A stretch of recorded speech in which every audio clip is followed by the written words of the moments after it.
From experienced trainers who lost their lives to the very animals they loved, to part-time workers who barely had time to regret stepping into the job, these are 5 Orca performances that ended in ways no one could have imagined. For some, they never even got the chance to feel regret.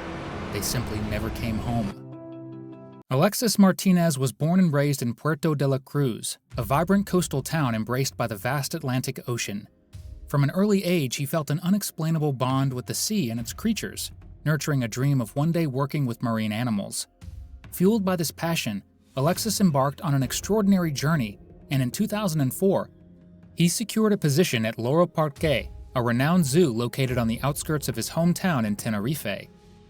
Loro Parque is no ordinary zoo. It boasts the world's largest indoor penguin exhibit and the longest shark tunnel in Europe. Notably, it is also one of only 2 facilities in Europe that houses orcas. From the moment Alexis walked through its gates, he was captivated by the majesty of the killer whales. His unwavering dedication quickly earned the trust of his colleagues and, more importantly, fostered a powerful bond between him and the orcas he cared for. That same year, Alexis was selected as one of 8 trainers sent to SeaWorld parks in Texas and Florida for specialized training. Following this, 4 orcas were transferred to Loro Parque in 2006, with an additional 4 leased in 2009. Among these whales was Keto, a 14-year-old male weighing approximately 6,600 pounds. Born at SeaWorld, Keto had spent his entire life in captivity, performing for audiences in San Diego, Ohio, and Texas before arriving in Tenerife a year after Alexis began his career at the park. Keto had never swum in the open ocean.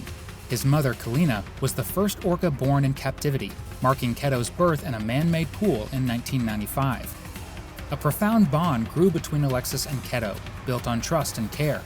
As Keto's primary caregiver, Alexis dedicated himself to nurturing the orca's well-being, coordinating intricate rehearsals, and helping Keto mesmerize audiences with breathtaking performances.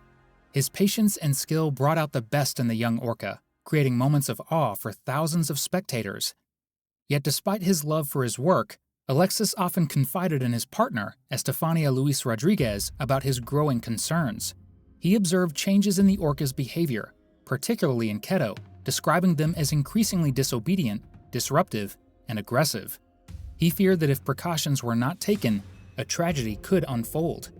Tragically, he was right. 3 weeks later, Alexis became the victim of the very scenario he had feared. Despite his unease, Alexis remained committed to his work, bound by a deep affection for Keto that few could truly understand. As Christmas approached, a time when Loro Parque traditionally held special shows, he felt a mixture of excitement and apprehension. The risky nature of his profession weighed heavily on him, but he pressed on.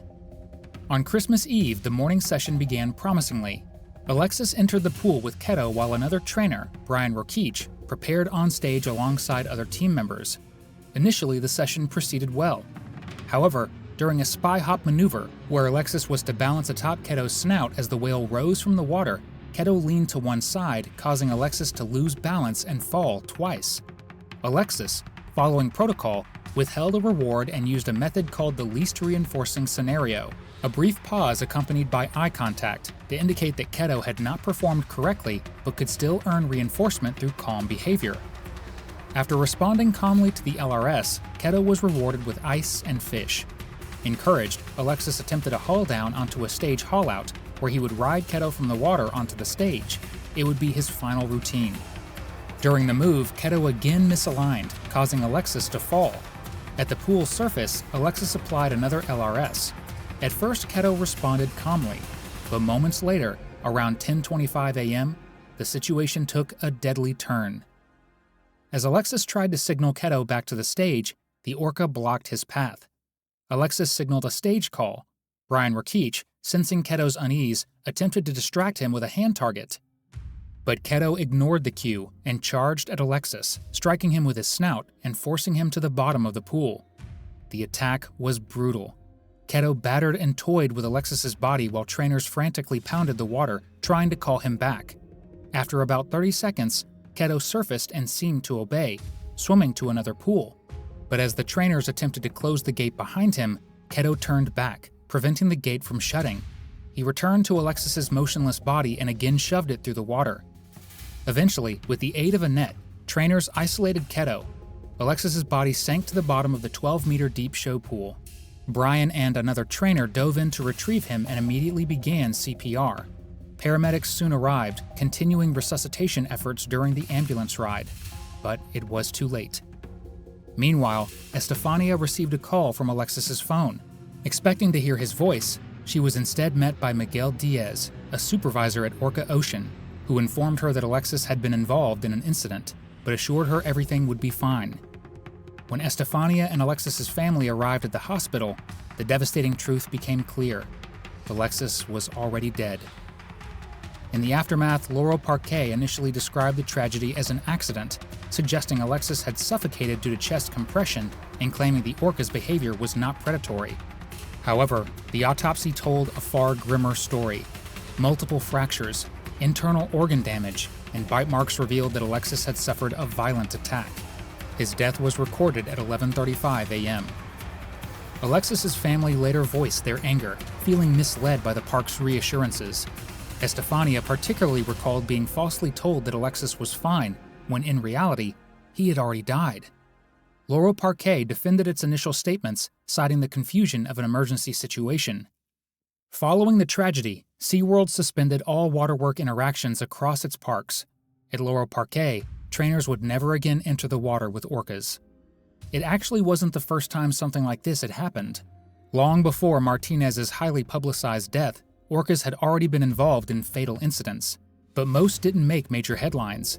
The next one in this video was a part-time trainer who happened to be so unlucky. If you ever dive deep into the history of orca captivity, you're bound to come across the name Kelty Byrne. Her story isn't just another sad accident, it's one of those moments that changed everything.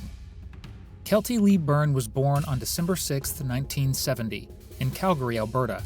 She grew up with a deep love for animals, the kind of kid who always seemed most at home around nature. That passion stayed with her as she got older, pushing her towards studying environmental studies at the University of Victoria. She was also a competitive swimmer, fast, strong, and completely at ease in the water. To help pay her way through school, Kelty took a part-time job at Sealand of the Pacific, a small marine park tucked into the coastline of Victoria, British Columbia. It wasn't just a paycheck for her. She genuinely cared about the animals. She worked closely with the park's orcas, Tilikum, Nuka IV, and Haida II. They were magnificent creatures, massive and powerful, but behind all the shows and smiling trainers, there was always an unspoken truth. They were still wild animals, no matter how much they seemed to perform. Then came February 20th, 1991, a day that started like any other, but ended in tragedy. Kelty was doing her usual duties around the whale pool. Somehow, no one's exactly sure how, she slipped and fell into the water. What happened next was terrifying. The three orcas surrounded her. Witnesses later said it seemed like play at first, but quickly turned deadly. The whales held her underwater, surfacing with her briefly before dragging her back down. No one could get to her in time. Her colleagues, Corinne Cowell and Nadine Callan, watched helplessly. It was chaotic, desperate attempts to distract the whales, throwing nets, tossing ropes, but none of it worked. Kelty drowned before anyone could save her. The coroner's inquest ruled her death accidental, citing the forceful submersion by the whales as the cause. But even with the official explanation, there were bigger, darker questions swirling. Why did it happen? Could it have been prevented? What did it say about keeping such enormous, intelligent animals confined and used for entertainment? The impact of Kelty's death was immediate. Sealand's reputation, already shaky, collapsed under the weight of public outrage. Less than a year later, the park shut down for good. But the story didn't end there. Far from it. Tilikum, the largest of the orcas involved, was sold to SeaWorld Orlando. There he would become infamous, linked to a catastrophe that will be narrated as we move on in the video. For many people, Kelty became a symbol, not just of a young life lost, but of a system that needed serious questioning. How could anyone pretend these creatures were safe to work with in such confined conditions? How could people be surprised when tragedy struck again and again? Beyond the headlines and the documentaries, though, Kelty was a real person. Friends and family remembered her as vibrant, kind, and full of energy. She loved animals, really loved them, and wanted to make a difference in the world. Her dreams ended far too soon, but her impact continues. Today she rests at Evergreen Memorial Gardens in Victoria, in a section called the Garden of Everlasting Life. It's a peaceful place, but her story still feels anything but quiet. Every time a debate breaks out over orca captivity, every time a marine park is forced to rethink its shows, Kelty's name echoes in the background. While she continues resting in peace, Ken Peters nearly joined her in 2006. How it happened will be revealed next. If you had been sitting in the stands at SeaWorld San Diego on November 29, 2006, you would have thought you were in for another magical afternoon. Cameras clicked, kids bounced in their seats, parents leaned forward with smiles, all eager to catch a glimpse of the famous killer whales up close. The Believe show was a staple, a carefully choreographed mix of music, splashing water, and seemingly seamless trust between humans and these massive creatures. The star of the show that day was Kasatka, a giant among orcas. She wasn't just another performer, she was a SeaWorld legend. Captured off the coast of Iceland as a 2-year-old in 1978, Kasatka had spent nearly 3 decades in captivity, growing into the matriarch of the park's orca family. She was responsible for several calves and even made history as part of the first successful artificial insemination of an orca at SeaWorld.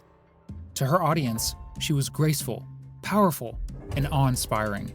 But to those who knew her best, like senior trainer Ken Peters, she was something more complicated. Kasatka had a history. She had shown flashes of aggression before, in 1993 and again in 1999, where she had tried to bite Peters. Still, the belief at SeaWorld was that with enough training, enough understanding, these incidents could be managed, even forgotten. Ken Peters was no rookie. With 16 years under his belt, 12 of those spent working directly with Kasatka. If anyone could trust her, it was him. Their bond was supposed to be solid, built on years of mutual respect and familiarity. But nature, as it turned out, had different plans. That afternoon, the stadium wasn't even half full. Only about 500 people sat in the 5,500-seat arena. The show was moving along smoothly. Peters and Kasatka were mid-performance, gliding through routines they had practiced countless times. Behind the scenes, Kasatka's young calf Kalia waited, too small and inexperienced to perform yet, but very much present. Trainers would later suspect that something, maybe the calf's anxious vocalizations, triggered a reaction in Kasatka, something primal and uncontrollable. It happened without warning. One moment Ken was swimming alongside Kasatka, and the next, she seized his foot in her powerful jaws and yanked him underwater. The audience gasped. Some thought it was part of the show. After all, the performances often involved dramatic dives and splashes. But seconds ticked by. Ken didn't resurface. The gasps turned to murmurs of concern. When Ken finally broke the surface, Kasatka still had a hold of him. Before he could even catch his breath, she dragged him under again, deeper this time. Backstage, chaos erupted. Trainers scrambled, waving emergency nets, banging targets, shouting commands, all to no avail. Kasatka was locked in. In the water, Ken Peters did the one thing that may have saved his life. He stayed calm. He knew better than to thrash or scream. Any sign of panic could have turned Kasatka's instincts even more lethal. Twice more, Kasatka dragged him down. Each time, Ken managed to surface briefly. Each time, she held him tighter. Minutes felt like hours. The trainers managed to lure Kasatka toward a shallow ledge. In a rare moment of hesitation, she surfaced long enough for Ken to work his way free. Blood was already clouding the water from the puncture wounds in his feet. He was rushed to UC San Diego Medical Center. There, surgeons repaired the torn ligaments and treated the deep wounds, pumping him full of antibiotics to stave off infection.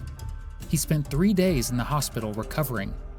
As horrifying as the experience had been, it could have ended far worse. It could have ended fatally. After he healed, Ken Peters made a decision that spoke volumes about the reality of captivity and trust between man and orca. He would never again enter the water with Kasatka. Whatever bond they had shared was shattered forever. But the repercussions didn't stop with Peters.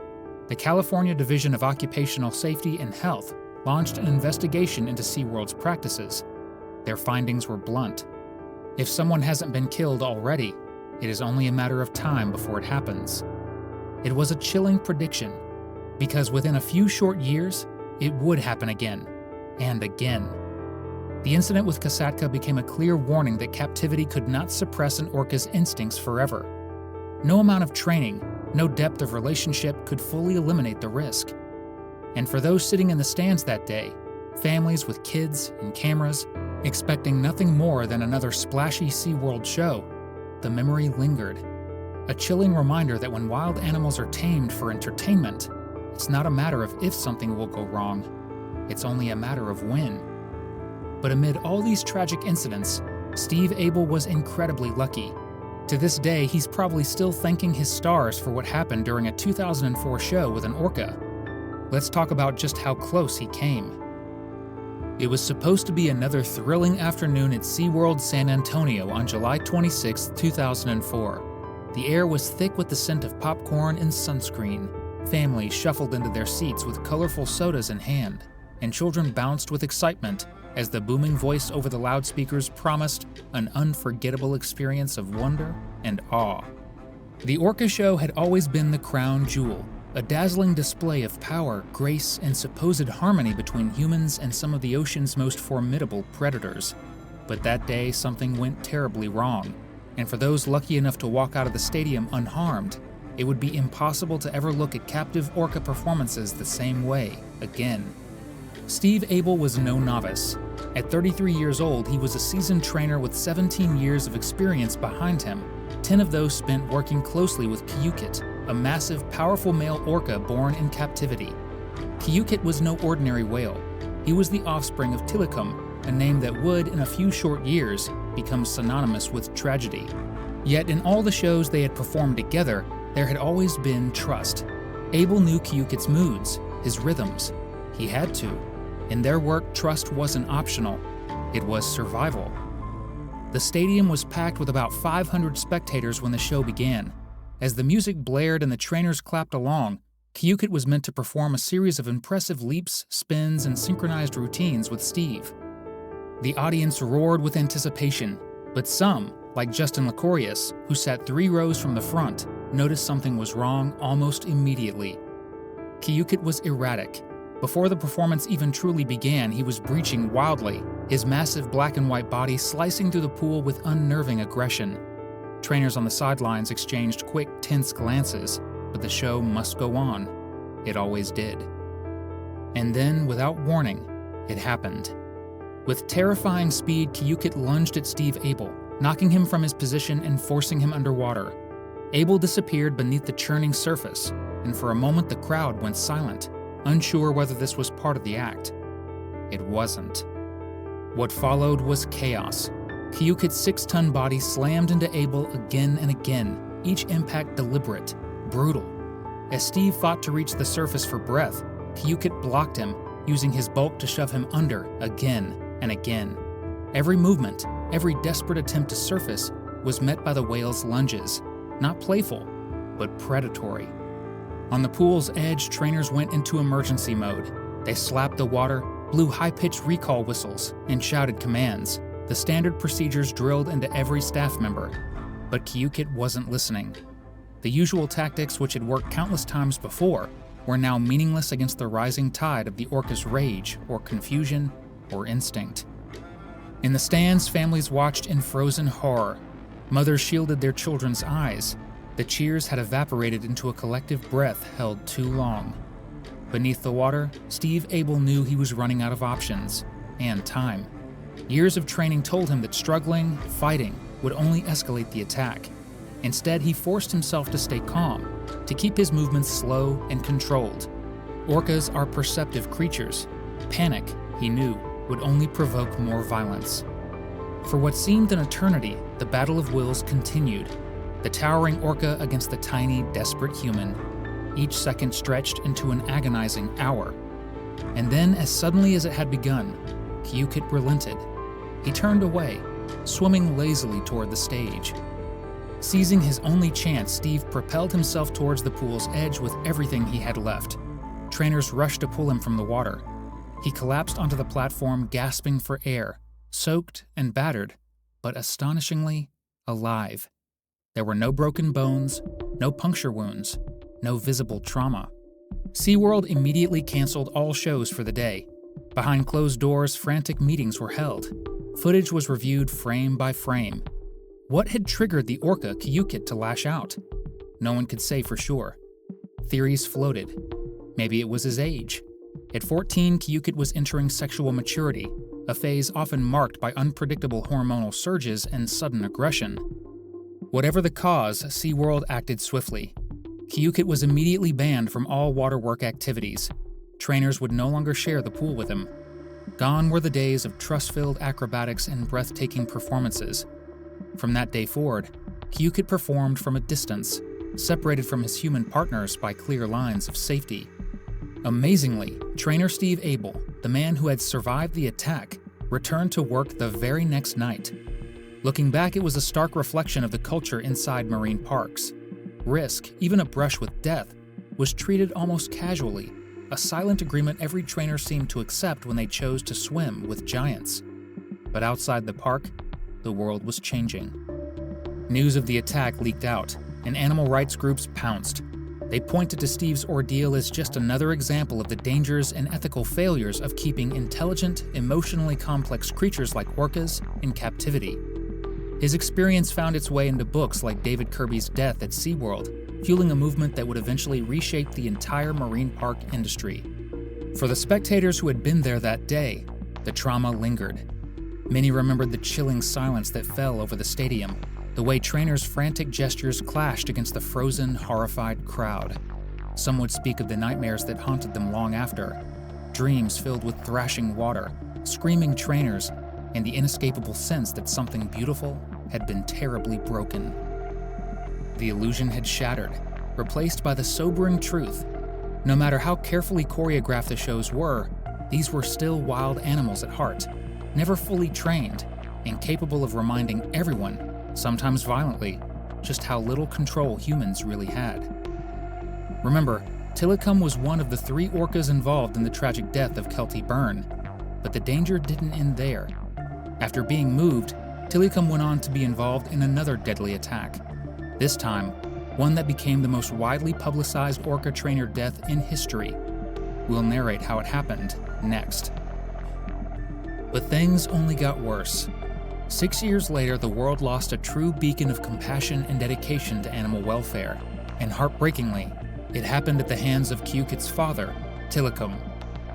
Don Branchow, an Indiana native born as Don Laverde, left an indelible mark on the hearts of many as she tragically breathed her last in an inexplicable incident. Her untimely departure not only shook the foundations of SeaWorld Orlando, but also served as a reminder of the complexities and perils that accompany our attempts to forge connections with the natural world. Dawn's journey into the realm of wildlife began harmlessly during a family vacation to Orlando when she was just 10 years old. It was there, amidst the enchanting allure of SeaWorld, that she first laid eyes on the majestic creature called Orca, or Shamu. Captivated by the grace and beauty of these marine giants, Dawn made a solemn vow to her mother, Marian Laverde, that she would one day become an orca trainer herself. This childhood dream became the guiding force behind Dawn's academic pursuits as she embarked on a path that seamlessly intertwined her passion for psychology with her love for animals. Graduating from the University of South Carolina with degrees in psychology and animal behavior, Dawn armed herself with the knowledge and expertise necessary to realize her aspirations. Her professional journey commenced at Six Flags Great Adventure in New Jersey, where she immersed herself in the world of marine mammals by working with dolphins. Yet Dawn's heart yearned for the opportunity to work with orcas, the creatures that had ignited her imagination since childhood. Despite the challenges and setbacks, she remained steadfast in her pursuit of this lofty goal. Outside the confines of her professional duties, Dawn's commitment to animal welfare knew no bounds. Volunteering at local animal shelters and opening her home to a zoo of creatures, from stray rabbits to rescued Labradors, she embodied the spirit of compassion and empathy that defined her character. In 1994, Dawn's perseverance paid off as she embarked on a new chapter in her career at SeaWorld Orlando. Initially tasked with working alongside otters and sea lions, she seized every opportunity to showcase her dedication and expertise. 2 years into her tenure, Dawn's lifelong dream finally materialized as she transitioned to working with orcas. Coinciding with this professional milestone was another significant event in Dawn's life: her marriage to a fellow SeaWorld employee named Scott Branchow, a stunt water skier. This union not only cemented her ties to the SeaWorld community, but also served as a testament to her unwavering commitment to both her career and personal relationships. It wasn't long before Dawn Branchow became the face of SeaWorld. She appeared on NBC affiliate WESH in 2000 and discussed how she stayed physically fit to deal with the intense rigor of working with orcas. To accomplish this, she ran marathons, cycles, and lifted weights. Her decade of work with orcas was profiled in 2006, including her leadership role in a 2 to 3 year revamp of the Shamu Show. Her likeness was as well plastered on advertisements and billboards throughout Orlando, as well as appearing in various SeaWorld public performances for many years. The Shamu Show's interaction of animal trainers with orcas was regarded as SeaWorld's star attraction, so Branchow was frequently paired with orcas to perform various stunts with them. Although she was well aware of the potential danger that came with working with orcas, Dawn also knew that orcas don't attack humans in the wild, and attacks on humans in captivity were very rare. One of the orcas she developed a close bond with is one of her workplace orcas named Tilikum. He was the largest orca at SeaWorld Orlando, weighing 12,000 pounds, and both of them loved each other. However, that wasn't enough to save Dawn that fateful day. She was the main performer of a show on February 24, 2010, named Dine with Shamu, alongside Tilikum. In this setting, guests ate at an open-air restaurant while watching the performance poolside as the orca performed and was fed. The show went well and everyone enjoyed it. After completing the show, Branchow would have just exited the pool, but as part of the end-of-show routine, she was at the edge of the pool rubbing Tilikum's head and was lying next to him on a slide-out. Suddenly, he grabbed Dawn's ponytail, pulled her into the water forcefully, and began swinging her underwater. According to some witnesses, she was pulled by her left arm or shoulder. Whatever the specifics, Branchow didn't make it out alive. The orca's movement was very fast as he drowned her. Employees used nets and threw food in the water in an attempt to distract him. While moving from pool to pool in the complex, they eventually directed Tilikum to a smaller medical pool, where it would be easier to calm him down. After approximately 45 minutes, Tilikum released Branchow's body and was recovered. By that time, the harm had been done. Worse still, the whale's jerking motions resulted in Branchow's jaw being fractured, her ear, knee, and arm being dislocated, and her cervical vertebrae and ribs being snapped. The autopsy report that she died from drowning and blunt force trauma.